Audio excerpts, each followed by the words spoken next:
actually he could do something I couldn't do. He could get up and head that ball against these big fellas. I used to dummy them and they used to go flying on the ground, thinking I would be there. But I'm very pleased to see Stephen doing so well.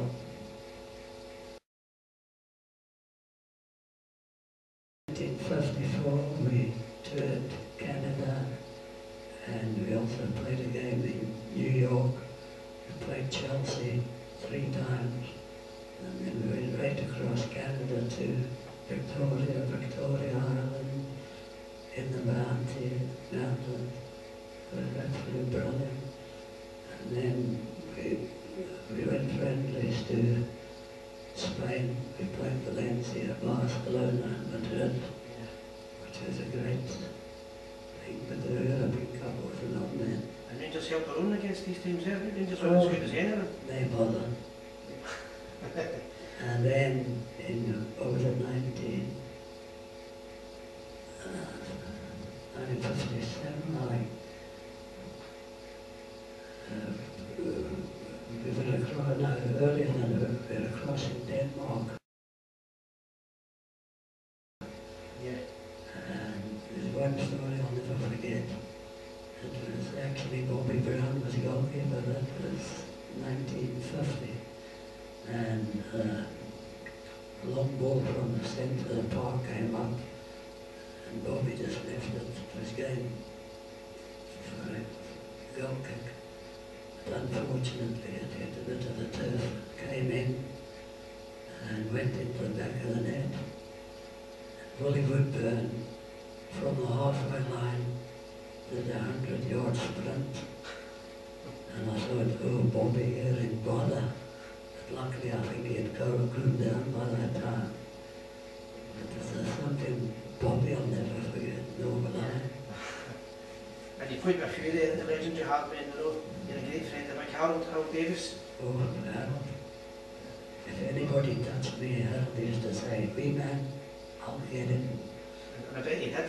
He sure did. Aye, and he's still not a man to be messed with. So John, that takes us up to the latter part of your life.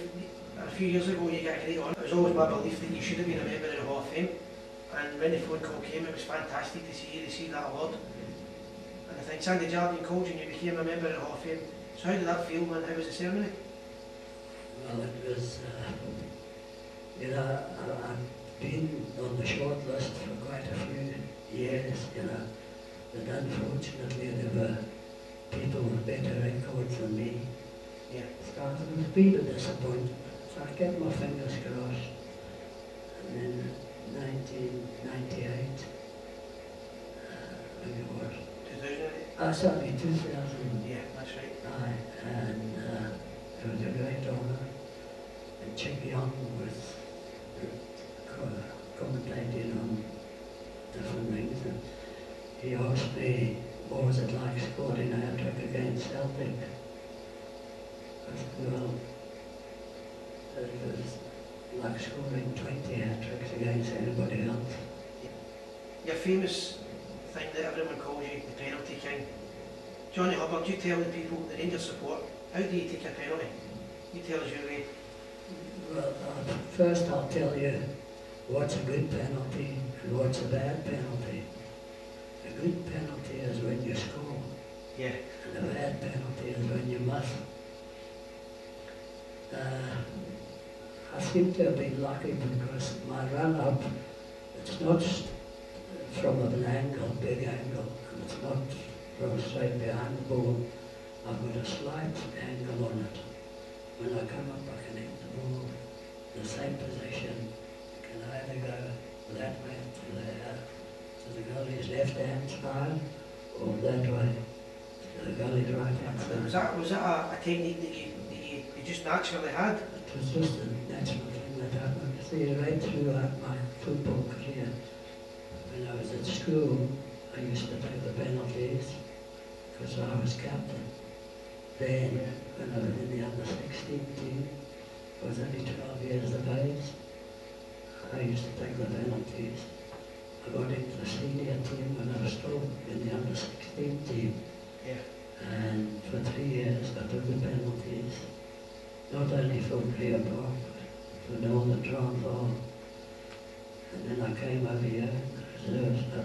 taking the penalties. Then in the first team, George Young and somebody else, I waddled between them. They used to take the penalties. But then suddenly they said, Abby, you take that penalty. After that I took all the penalties. And the 23rd one I took was against Airdrie. And after at the end of the game, I came in and I missed my first penalty. As I said, I didn't miss the goalkeeper saved it. But he went the right way and he had a great save. And then I said to Mr. Stewart, I said, boss, that's me finished taking penalties. No, it's not, my son. You'll be taking the next one. That's the way it all started. And I missed one later on against Falkirk and Ibrox, Bert Slater. Same corner saved it.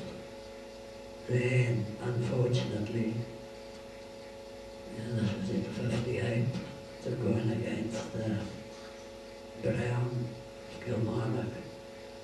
He was the boy that whenever he came to Ibrox, he used to cross the goals.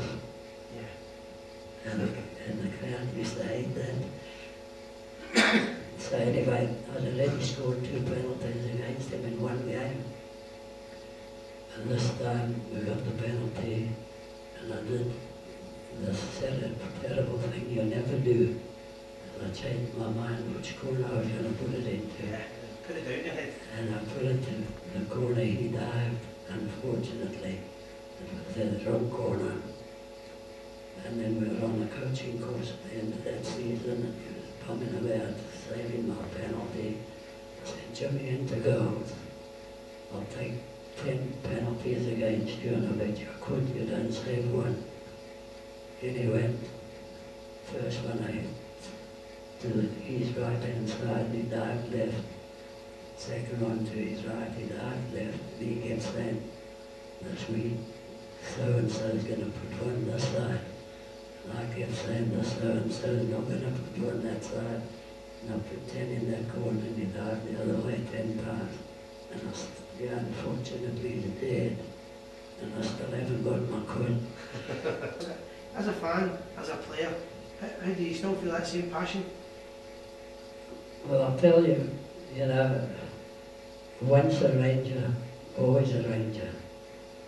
And up until I was 18 and a half, as I told you before, never heard of Rangers. But back when I came over here, I knew what Rangers was. And it was, I looked forward to every game I played, even in the reserve team.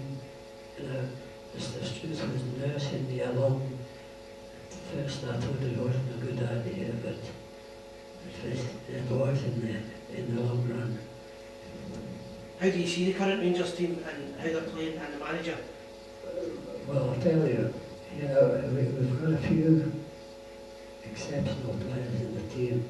But what I admire about the team is the way they are playing as a team. Yeah. They're all helping each other. Whoever comes in makes no difference. And it doesn't matter who we play, we know we've got a good chance of winning. Well, I'll tell you, nothing gives me a greater thrill than to come to the Wee Ranger Supporters Club on a Saturday before the game, and when I can make it after the game as well. Everybody's so nice.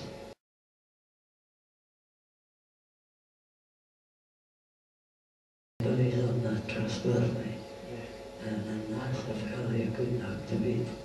And the supporters love him, and I'm actually missing him at the moment, and I'm hoping he comes back one day shortly.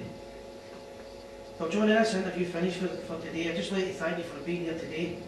Wish you all your success in your 80th birthday dinner. And just once again, on behalf of the Rangers Supporters Trust and the Rangers Support, thanks for all your help. Thank you very much, Johnny Hubbard, MBE and Rangers legend. Thank you, Simon. Cheers.